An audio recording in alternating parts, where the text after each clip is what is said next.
Algunas escenas de este programa han sido recreadas. En lo profundo de las colinas de Arkansas, un ejército de extremistas conspiró para derrotar al gobierno estadounidense. Difundieron una doctrina de odio, asesinato y genocidio.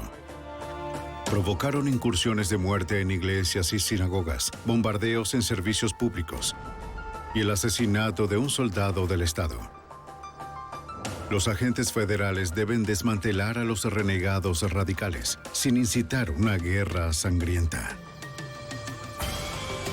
La evidencia se acumula, no hay sospechosos evidentes. Asesino en serie prófugo. Ted Kaczynski es arrestado.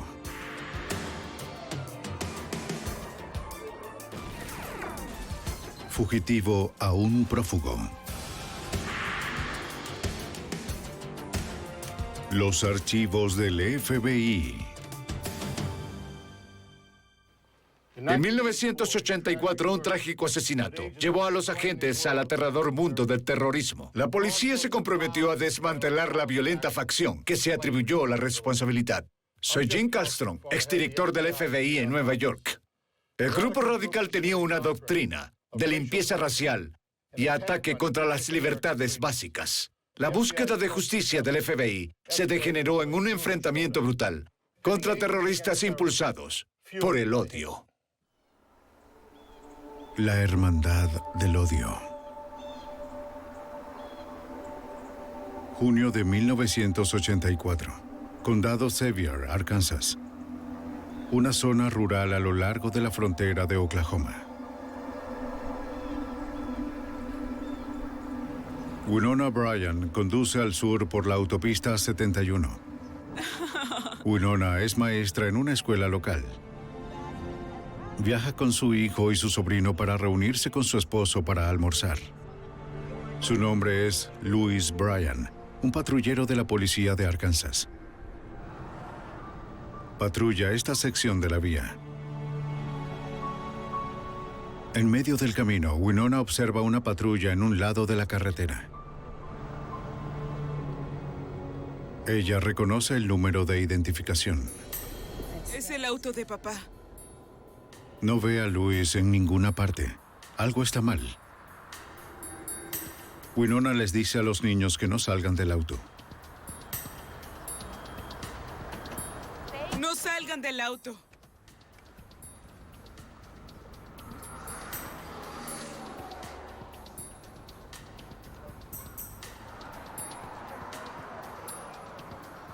Luego lo ve. Cubierto de sangre. ¿Luis? ¿Luis? ¿Luis? ¡Luis! ¡Oh, Dios mío! ¡Luis! ¡No! ¡No!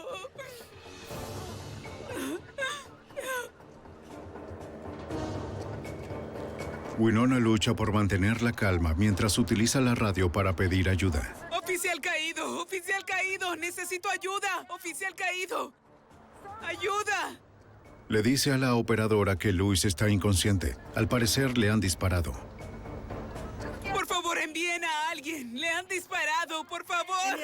La operadora de la policía de Arkansas alerta en todas las frecuencias policiales sobre un oficial caído. Caído en la autopista 71. Un motociclista se detiene para ayudar. Winona percibe un latido cardíaco débil, pero su marido no respira.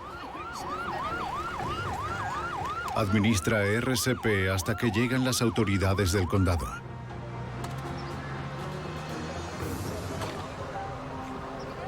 Señora, tranquilícese, por favor.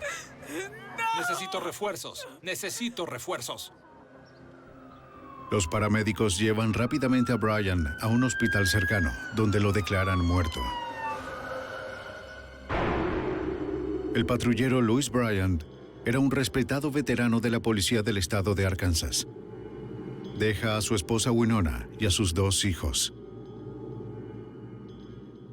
A solo minutos del tiroteo, el alguacil del departamento de DeQueen, Arkansas, recibe una llamada desesperada. Un conductor de la autopista 71 reporta haber visto una camioneta azul y marrón abandonando la escena. Remolcaba una casa rodante.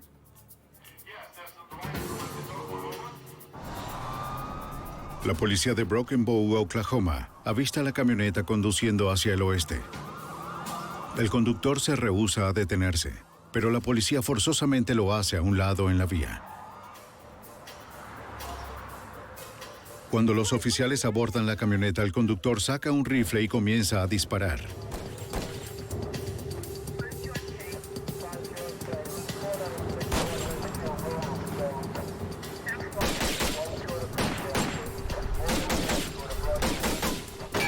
La policía dispara al sospechoso en el hombro. En ese momento saca una pistola calibre 45 y continúa disparando.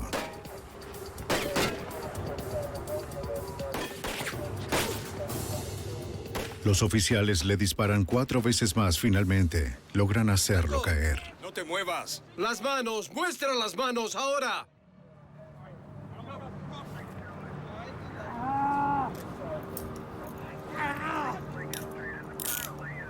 La policía registra al sospechoso herido y encuentran su licencia de conducir y lo identifican como Richard Wayne Snell de Stephenville, Texas. En un hospital cercano, la policía interroga a Snell. El sospechoso confiesa haber disparado al patrullero. Snell dice a la policía que tiene órdenes de arresto pendientes en Texas e intentaba escapar de su detención. Cuando Brian se aproximó al auto, Snell comenzó a disparar.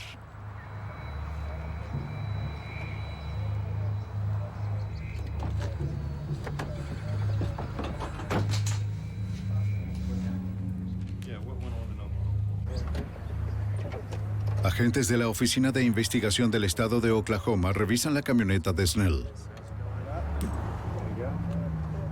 Encuentran una pistola semiautomática calibre 22 y una granada dentro de una caja de metal.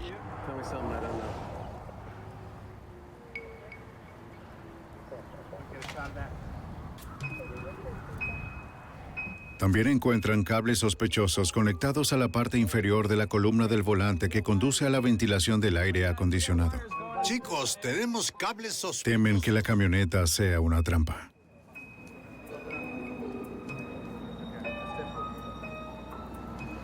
Los investigadores solicitan un escuadrón de bombas a la patrulla de carreteras de Oklahoma. Los técnicos revisan el auto cuidadosamente. Luego de varios minutos de tensión, concluyen que la camioneta no está manipulada para explotar. ¡No tenemos una bomba! El registro del vehículo culmina. Los investigadores encuentran más armas, incluida una pistola MAC-10. También encuentran folletos impresos por un grupo de supremacistas blancos llamado El Pacto, La Espada y El Brazo del Señor. El grupo aboga por el derrocamiento violento del gobierno de los Estados Unidos. En los folletos piden el asesinato de los agentes del gobierno y el exterminio de los judíos y los negros. La policía llama al agente Bill Buford de ATA. Junto a otros investigadores federales, Buford ha estado tratando de establecer un caso penal contra el PEB durante casi 2 años. Buscando evidencia, Buford hace un descubrimiento escalofriante. En la camioneta había un maletín. Dentro de este habían muchas notas que este individuo juntó, diferentes mapas. Y una de las cosas que llamó mi atención fue un mapa, al parecer, de mi casa. La calle donde estaba ubicada y las diferentes casas alrededor. Eso me causó un poco de consternación, por decirlo menos. Luego pudimos establecer que también había estado vigilando a un juez federal y a un fiscal de los Estados Unidos, a un agente del FBI, por cualquier motivo, ya sea que solo quería conocer nuestra dirección o si estaban anticipando represalias por algo, cualquier motivo. Eso solo lo dejamos a nuestra imaginación. Buford examina las armas encontradas en la camioneta. Una de las cosas que atrajo mi atención casi de inmediato es que el MAC-10 tenía un silenciador. El silenciador es de fabricación casera pero muy sofisticado. Bill Buford cree haber visto uno igual, que fue confiscado tan solo 3 meses antes. A principios de abril, la policía de Missouri atrapó a 3 hombres robando una plataforma de remolque. En su posesión tenían pistolas semiautomáticas calibre .45, una escopeta recortada y una MAC-10, convertida en un arma automática con silenciador casero. De acuerdo al informante, los 3 hombres eran miembros del PEB. Ambos silenciadores se ven exactamente iguales y sentí que esto podía ser una pista si lográbamos determinar que estos 2 silenciadores fueron fabricados por las mismas personas y establecer que provenían del grupo PEB. Imágenes reales. 5 días luego del tiroteo, el 5 de julio de 1984, el patrullero Louis Bryant es sepultado. Al funeral asisten el gobernador Bill Clinton, Hillary Clinton y más de 1000 policías. El gobernador Clinton hace que la investigación de los grupos extremistas sea una prioridad. Compuesto por miembros de ambos distritos, presidido por el coronel Goodwin para trabajar en estos casos. Los agentes estatales y federales investigan más detalladamente la conexión de Snell con el PEB. El arma homicida en el caso Bryant era un revólver .45 Colt Commander. 18 meses antes, el arma había sido robada en una tienda de empeños en Texarkana, Arkansas. El dueño recibió 3 disparos en la parte trasera de la cabeza. Los análisis de balística muestran una bala recuperada de la víctima, que fue disparada por una Ruger calibre .22, la misma Ruger calibre .22 que se encontró en la camioneta de Snell. Según los registros, el líder de la PEB compró esa Ruger años antes. Está bien, gracias. Los agentes ahora tienen suficiente evidencia para someter al líder de la PEB a comparecer ante un gran jurado federal por cargos de armas. Bill Buford se dirige a Mountain Home, Arkansas, para entregar la citación al líder de la PEB en su recinto de 200 acres. Los informantes y la vigilancia indican que el recinto está fuertemente protegido. Varias estructuras se muestran en las fotos de vigilancia.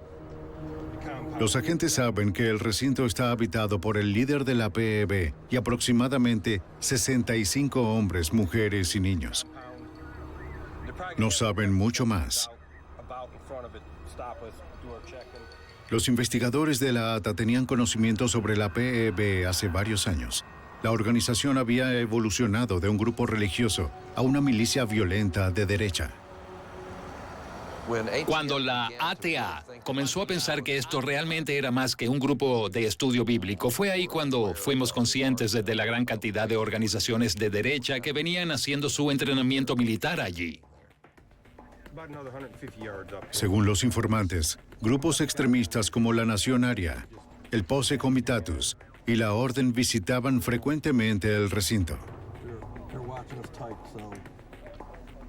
Algunos miembros de bajo nivel de la PEB habían sido arrestados por cargos de armas. Pero el liderazgo del grupo siempre logró evadir los juicios por todo, excepto por delitos menores. Buford esperaba que hoy marcara el comienzo del fin de esta peligrosa organización. El agente Buford encuentra a un hombre en la puerta principal que se identifica como Kerry Noble, el segundo al mando del grupo.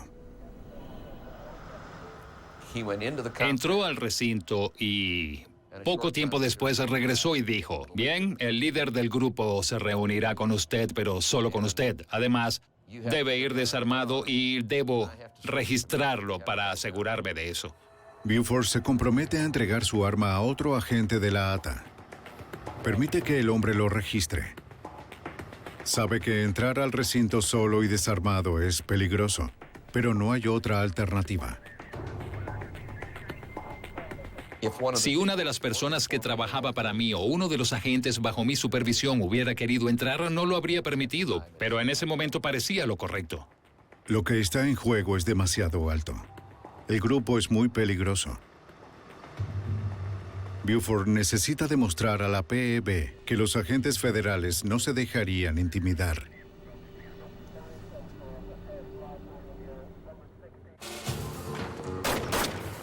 En Arkansas, el patrullero estatal Louis Bryan es asesinado a tiros durante un procedimiento de tránsito rutinario. Los investigadores descubren armas que relacionan al asesino de Bryan con un grupo de supremacistas blancos violentos que se hacen llamar el Pacto, la Espada y el Brazo del Señor. El agente Bill Buford de la ATA ingresa al recinto fuertemente resguardado por el grupo para entregar una citación, solicitando al líder del grupo que comparezca ante un gran jurado federal. El agente de la ATA entra solo y desarmado. La vista era impresionante. Parecía un área comunitaria de edificios, pero mientras mirábamos más de cerca, podías notar que esos edificios eran estructuras de piedra, muy bien hechas. Si se observaba de cerca, se podían ver los bunkers excavados alrededor del complejo en sí.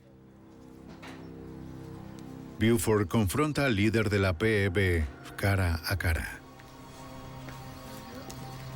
Tengo una citación en mi chaqueta. Le expliqué que tenía una citación de un gran jurado federal de Muskogee, Oklahoma, y que debía asistir en la fecha de la citación.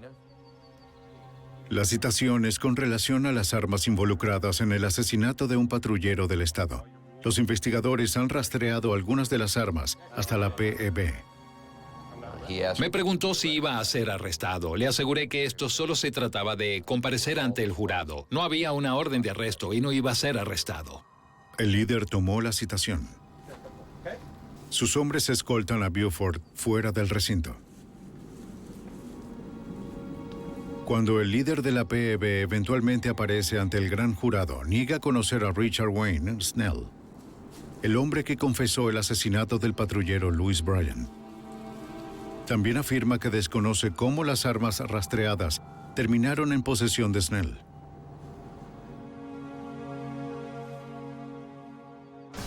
El 1 de noviembre de 1984, Richard Wayne Snell es declarado culpable de homicidio capital por la muerte a balazos del patrullero estatal Louis Bryan. Es condenado a cadena perpetua sin posibilidad de libertad condicional. El mismo día, Snell es acusado de asesinato del propietario de una tienda de empeños en Texarkana, Arkansas. En el invierno de 1985, el FBI, la ATA y el despacho del fiscal de Arkansas avivan las llamas de la PEB.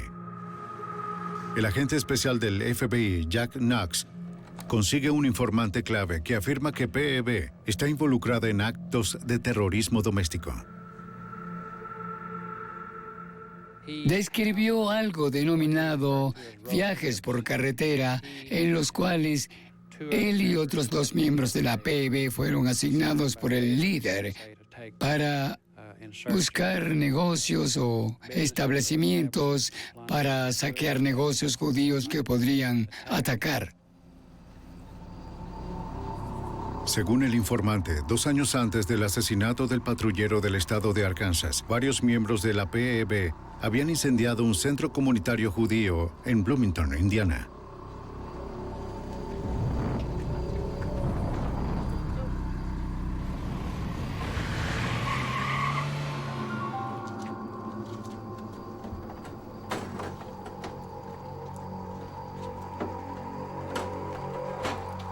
El informante afirmó que al mismo tiempo la PEB bombardeó una iglesia en Springfield, Missouri, que recibía miembros homosexuales.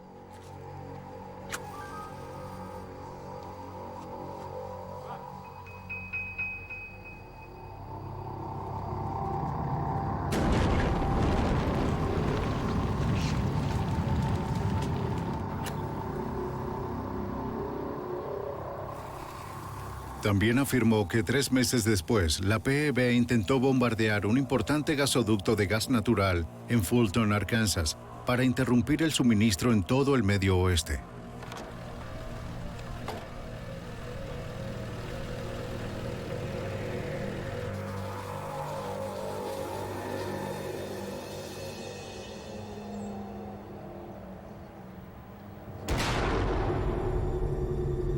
No tuvieron éxito. La tubería no se dañó. Pero el fiscal auxiliar Steve Snyder pudo notar un peligroso patrón emergiendo. A nuestro parecer, estos eran actos aleatorios de violencia. Pero después de que este individuo confesó, todo dejó de ser un grupo de actos aleatorios de violencia. Se convirtieron en parte de un plan para atacar a los Estados Unidos e intentar perturbar las actividades del país y a sus ciudadanos. La PEB había evolucionado de un culto religioso a un grupo de terroristas domésticos quienes habían declarado la guerra a los Estados Unidos. En marzo de 1985, un segundo informante, un exmiembro de la PEB, proporciona más información sobre la organización. Él da detalles sobre las armas de fuego y explosivos que son fabricados y utilizados por el grupo. Le dice a los investigadores que hay una fábrica de máquinas dentro del recinto donde la PEB fabrica granadas y silenciadores y las transforman por completo de armas semiautomáticas a automáticas. También afirma que el grupo ha obtenido un poderoso cohete antiataque, comúnmente llamado Ley. El informante del FBI reporta que la PEB está construyendo un tanque blindado y que se han colocado minas terrestres alrededor del perímetro del recinto. También proporciona una lista de las infracciones interestatales cometidas por el grupo, incluyendo el transporte de vehículos robados, fraude por correo y el robo de propiedad gubernamental. Basándose en las declaraciones del informante, el abogado estadounidense busca obtener una orden para registrar el recinto de PEB por armas ilegales y explosivos. El fiscal auxiliar Snyder tiene la intención de usar RICO, un estatuto federal contra crimen organizado, para enjuiciar a la PEB. El estatuto permite a las autoridades arrestar y condenar a los líderes de organizaciones criminales basándose en un patrón de actividades ilegales. El Estatuto RICO permite establecer una pena máxima de 20 años, a diferencia de una condena por armas y violaciones por armas de fuego, la cual acarrea una condena menor. Así que es un delito más severo. Los investigadores discuten cuál es la mejor manera de entregar la orden. Bill Buford se opone a un acercamiento tocando la puerta. Para mí era evidente que estábamos lidiando con una organización muy militante. De hecho, no íbamos simplemente a llegar y decir, oigan, somos el gobierno federal, estamos aquí para ver su recinto. No nos iban a permitir hacer eso. Para reducir el riesgo de un enfrentamiento violento, el FBI empleará al recién conformado equipo de rescate de rehenes para ejecutar las órdenes de arresto. El ERR se estableció en 1982 como una unidad de lucha contra el terrorismo para trabajar tanto dentro como fuera de las fronteras de los Estados Unidos. En 1985, el agente especial Danny Colson es nombrado comandante de la ERR. La ERR es un escuadrón de asalto. Es su trabajo entrar en un área crítica y neutralizar a los terroristas y rescatar a los rehenes. Pero esta no era ese tipo de situación. Estas personas están muy bien armadas. Ellos eran arriesgados y queríamos evitar un tiroteo. Colson establece un puesto de control en Branson, Missouri. La ERR está conformada por dos grupos élite. Básicamente, teníamos un elemento francotirador y un elemento operador. Los francotiradores eran responsables de reunir la inteligencia para cubrir a los operadores, y la mayor parte del equipo estaba formada por operadores. El agente Buford, quien había estado dentro del recinto, informa a Colson sobre el diseño. La carretera principal de grava, la puerta principal donde la propiedad bordea la orilla de un lago artificial. La primera fase de la operación es una misión de reconocimiento. No se puede dirigir y controlar una situación de crisis a menos que el comandante haya hecho un reconocimiento. Debe entrar y observar el área, debe saber cómo es la estructura, dónde se relaciona una con otra y cuál es la mejor vía de aproximación para acceder en la menor cantidad de tiempo. Esta noche, Colson y su equipo serán los invitados no deseados de la PEB.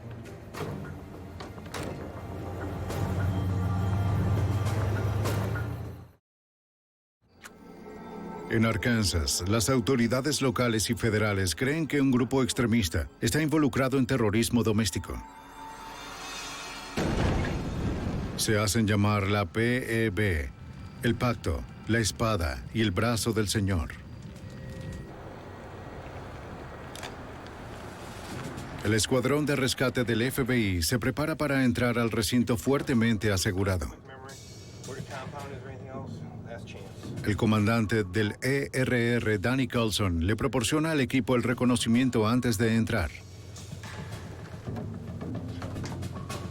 El trabajo del equipo de reconocimiento es reunir información sobre la infraestructura del grupo, sus edificios, el personal y sus armas mientras evaden los patrulleros armados de la PEB. El agente de la ATA, Bill Buford, actuará como guía para el ERR. Ha estado dentro del recinto y conoce la estructura. Había hecho tantos trabajos en la PEB y pasado tanto tiempo en el bosque alrededor del recinto que tenía una muy buena noción del área, las estructuras del recinto, y había elaborado un plan de incursión para mí sobre lo que sentía que era la manera de ejecutar esto sin peligro. El agente especial del FBI, Danny Coulson, sabe que la PEB está armada y es muy peligrosa. Estos individuos tenían rifles de asalto, tenían capacidad de visión nocturna, tenían un excelente sistema de comunicación, estaban bien entrenados, practican tradecraft, que es práctica de puntería. Aún así, Coulson tiene toda la fe en su equipo. El ERR tiene excelentes habilidades de patrullar y fue solo cuestión de depender de nuestro entrenamiento. Se mueven con cautela, se mueven muy despacio. Se desplazan arrastrándose, se detienen y escuchan. Miran y confían en sus sentidos.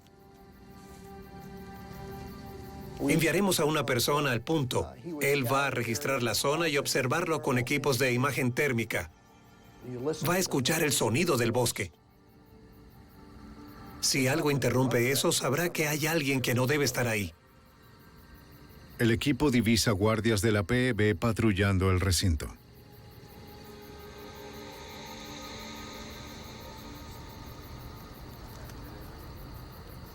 Están armados con rifles de asalto.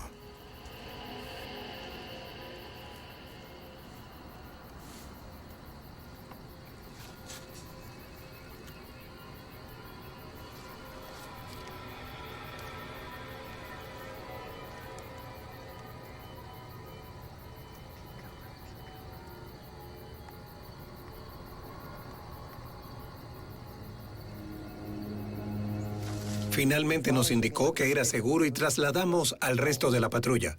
Ingresamos hacia el otro lado y teníamos resguardo en la parte trasera para estar seguros de que nadie venía a emboscarnos. Lo que más me preocupaba, por supuesto, era el cohete ley. No tienes que ser un gran tirador con un cohete ley para acabar con muchas personas. Si llegaban a sacar un tanque ligero o un búnker y lo disparaban en mi perímetro, podrían haber matado a mis agentes. El equipo de reconocimiento finalmente encuentra el camino al recinto principal. Los miembros de la PEB, al igual que sus familiares, duermen dentro de los edificios.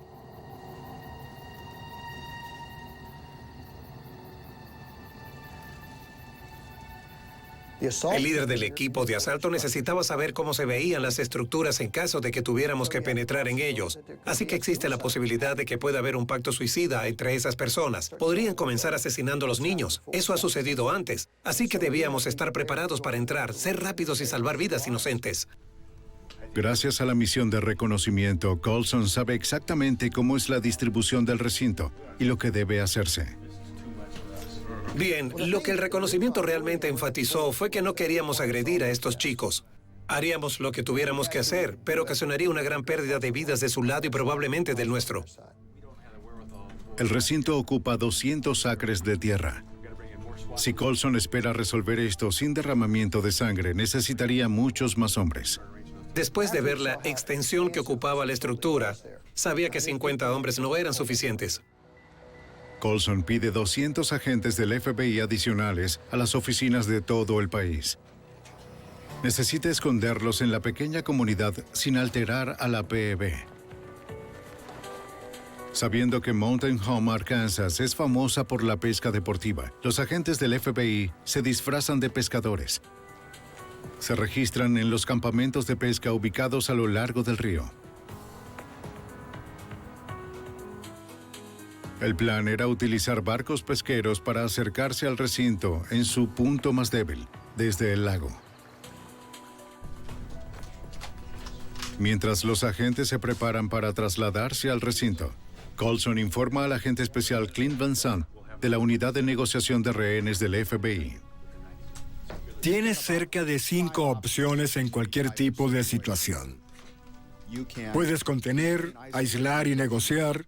Puedes contener y exigir la rendición. Puedes usar francotiradores, puedes usar gas pimienta o puedes realizar un asalto táctico y directo y abrumarlos con el personal y capacidad armamentista. En estos últimos 3 mueren personas. Se toma la decisión de contener, aislar y negociar. Danny Coulson es el eje en las 3 fases de la operación. Comencé a creer rápidamente que el líder de la PEB no iba a querer conversar con un negociador del FBI de menor rango. Él va a querer hablar con su equivalente táctico. En este caso será Danny Coulson. Y yo no me sentía cómodo con eso. Soy una persona táctica. Yo había sido un francotirador, un miembro del equipo SWAT, y entrené como operador, y no estaba entrenado para ser un negociador. No sabía si podía lograrlo. Estaba mucho más cómodo yendo tras el tipo que tratando de hablar con él. Pero Van Sant convence a Coulson de que es el hombre para el trabajo. He visto cientos de negociaciones. Es decir, cada vez que un equipo táctico es desplegado, un negociador los acompaña. Y básicamente, Clint Van Sant me enseñó algunas técnicas y estrategias de negociación. Luego de 10 días de reconocimiento y planificación, el agente especial Danny Coulson y el equipo de rescate de rehenes del FBI están listos. Más de 200 agentes policiales están listos para rodear a una de las milicias más peligrosas y fuertemente armadas del país.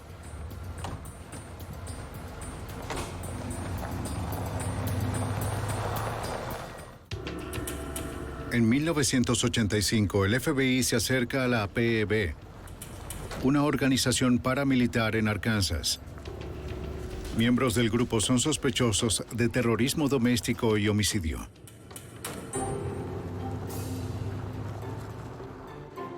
Más de 200 agentes, liderados por el equipo de rescate de rehenes del FBI, hacen su jugada. Francotiradores y operadores del ERR se distribuyen a lo largo de un lago que bordea el recinto. Su misión es establecer un perímetro trasero.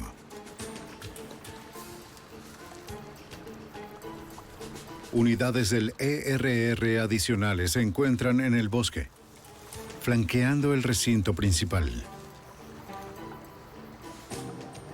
La ATA, junto a la Policía Estatal de Arkansas y la Patrulla de Carreteras de Missouri, establecen bloqueos. Su trabajo es evitar que los integrantes de PEB entren o abandonen el recinto. Un avión de vigilancia del FBI llamado Night Stalker sobrevuela a una altitud de más de 15.000 metros. El sistema de imágenes térmicas a bordo del avión monitorea el movimiento de todo el recinto. Agente especial del FBI Danny Coulson. Se puede ver todo lo que sucede en tierra.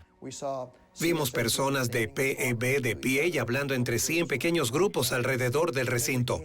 Pudimos ver cada animal, cada ciervo, cada coyote, conejos corriendo por el suelo, lo que nos dio una tremenda ventaja porque podíamos usar este vehículo, este avión para ayudarnos a establecer nuestro perímetro. Podía ubicar a mi personal alrededor de los puestos de escucha. También podía ubicar al personal alrededor de las patrullas. Coulson dirige la misión desde un vehículo de mando y controla cerca de la puerta principal del recinto. El agente especial del FBI, Clint Van Sant, un negociador del FBI, informa a Coulson.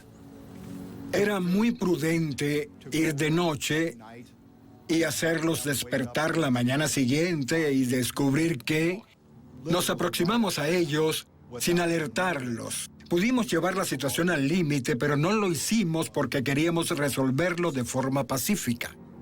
Los francotiradores del ERR vigilan el recinto desde las posiciones de dentro y cerca de la puerta principal.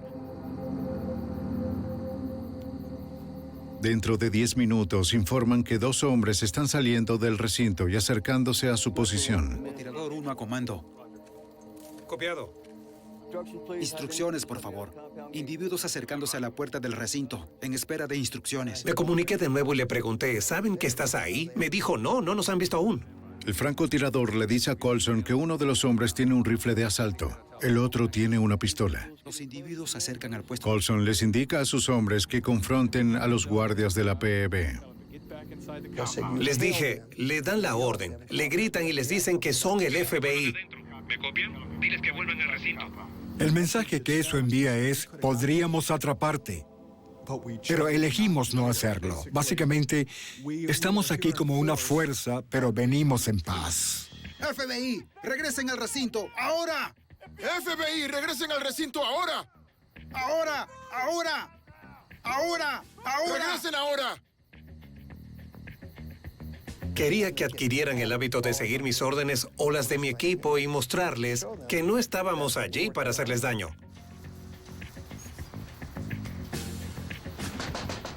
Recibimos información de los agentes tácticos que ven luces que hay actividad dentro del recinto. ¿Quieres que vaya contigo? No, es mejor que esperes aquí. Minutos después, otro hombre camina hacia afuera del recinto. ¿Quién está allí? Les di instrucciones de que permitieran que se acercara y que 2 operadores lo tomaran en custodia. FBI, quieto. No se mueva. Quieto. No le ordené que entrara de nuevo porque quería comenzar a dialogar. Es momento de hablar ahora. Algunas veces, una de las cosas más difíciles en un punto muerto es encontrar con quién conversar. No siempre logras que hablen contigo. El hombre se identifica. Es Kerry Noble, el comandante adjunto de la PEB. Lo primero que le dije es que necesitábamos entablar un diálogo y buscar una solución pacífica, que no estábamos ahí para lastimar a nadie, pero que no podían atacar. Si ellos comenzaban una guerra, nosotros la terminaríamos. Noble dice que transmitirá la petición del FBI de hablar con su comandante.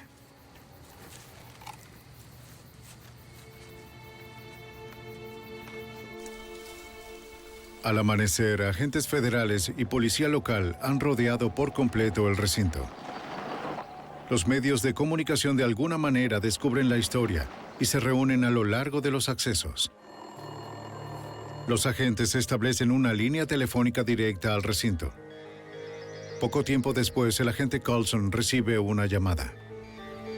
El operador me llama y dice, es él, y era su líder.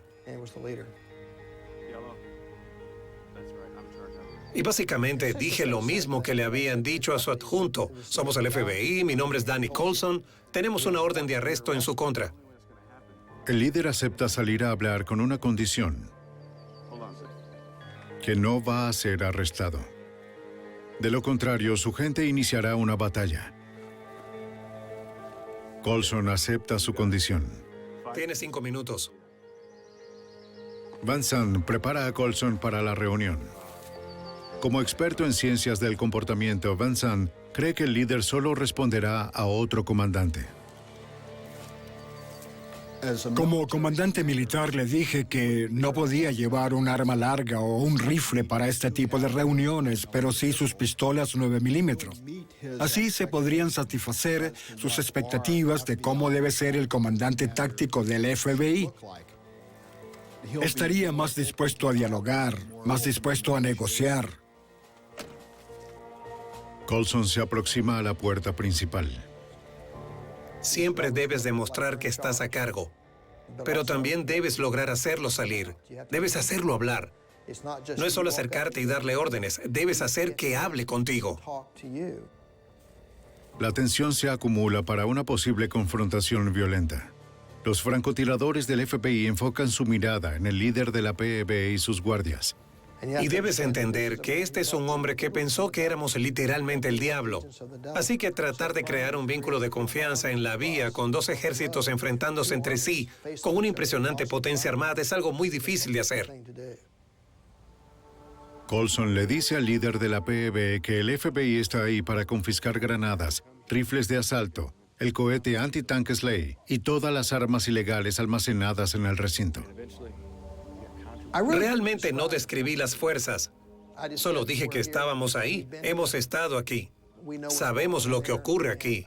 Y en este punto quería seguir siendo el enemigo sin rostro.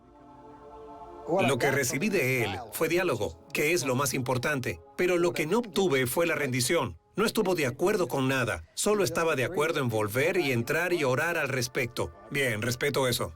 Previamente habíamos acordado que si salía, volvería a entrar. Y eso es muy importante. Tienes que mantener esa confianza. Coulson y Van Sant no tienen otra opción que respetar su acuerdo. Permiten que el líder regrese al recinto. Imágenes reales. El primer día y la primera noche del asedio pasa sin incidentes ni resolución.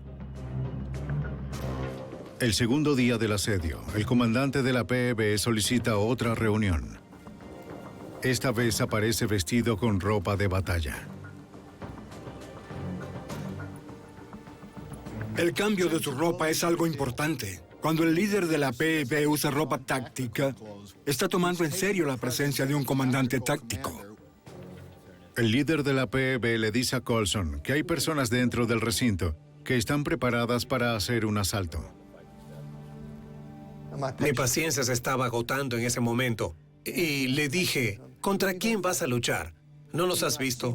¿No sabes dónde estamos? Vamos a usar fuerza letal sobre ti si vienes con armas y te aproximas a mi perímetro. ¿A quién vas a dispararle? Ni siquiera nos has visto.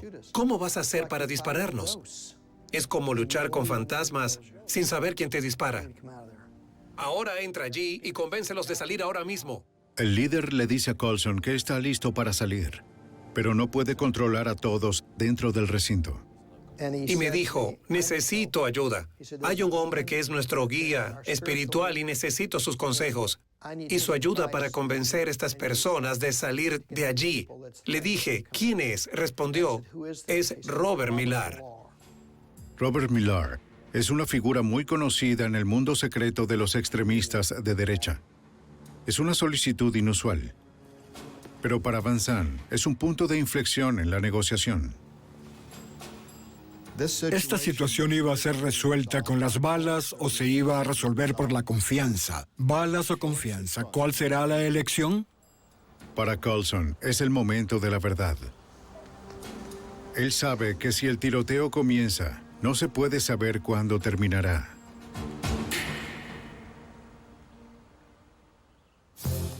En las montañas de Arkansas, más de 200 agentes policiales rodean un recinto armado.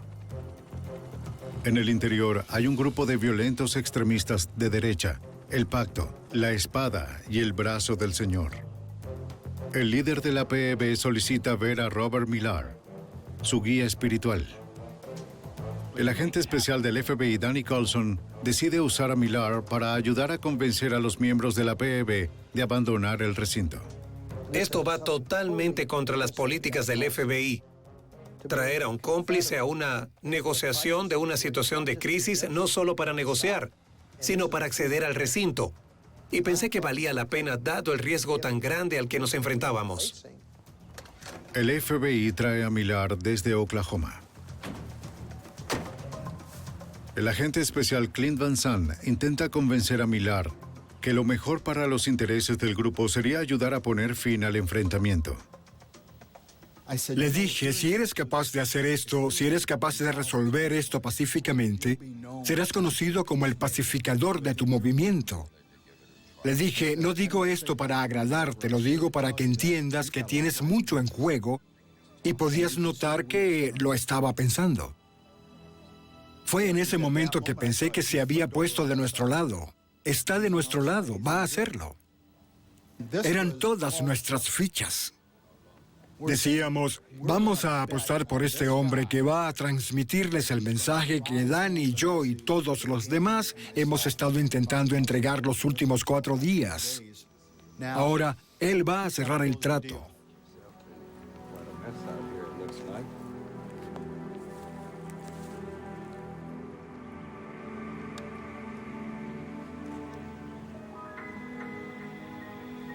Y llamó desde el teléfono del recinto. Millar dijo, bien, he estado conversando con ellos, pero no he podido resolver nada. Le dije, de acuerdo, tienes otra hora. Bien, en verdad, no podemos controlarlo.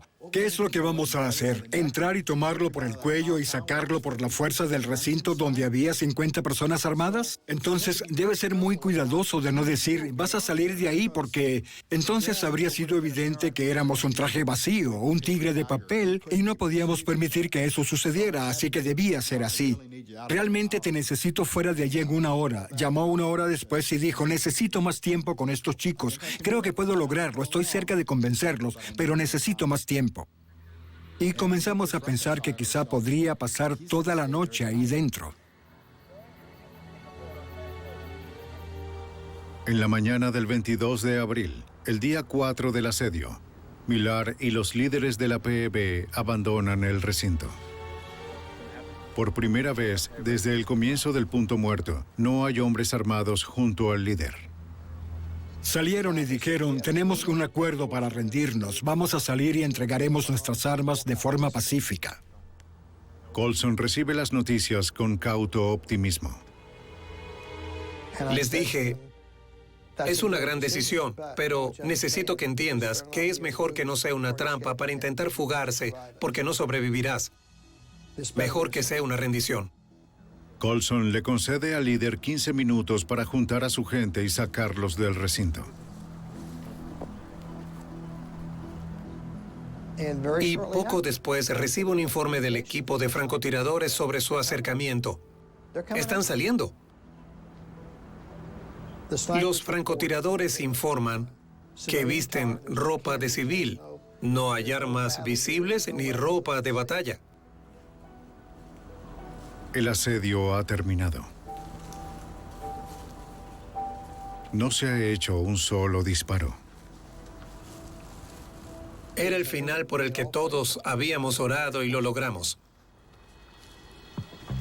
Los agentes de la ATA y el FBI registran cuidadosamente el recinto, acompañados por el comandante adjunto de la PEB, Kerry Noble.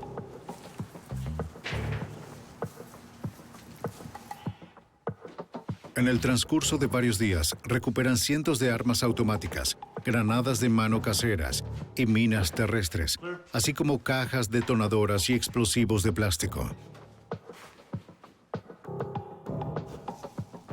Los agentes encuentran un cohete antitanque Ley cerca de la casa del líder. Encuentran 30 galones de cianuro almacenado dentro de barriles de acero. Los agentes creen que la PEB pretendía utilizarlos para contaminar los suministros municipales de agua. Los investigadores también encuentran un auto blindado chapado en acero, equipado con una ametralladora completamente automática. En el juicio, el líder del pacto, la espada y el brazo del señor es condenado a 20 años de prisión por violaciones federales RICO. Kerry Noble, el comandante adjunto de la PEB, recibe una condena de 5 años por violaciones por arma de fuego. Hoy habla públicamente sobre los peligros de los grupos de odio y los cultos destructivos. Richard Wayne Snell, ya cumpliendo una condena perpetua por el homicidio del patrullero del estado de Arkansas, Louis Bryan, es declarado culpable de asesinar al dueño de una tienda de empeños. Es sentenciado a muerte. El 19 de abril de 1995, a las 9:16 de la noche, Snell es ejecutado con una inyección letal. Al día de hoy, el recinto de la PEB no es más que una colección de chozas abandonadas, ruinas y piedras.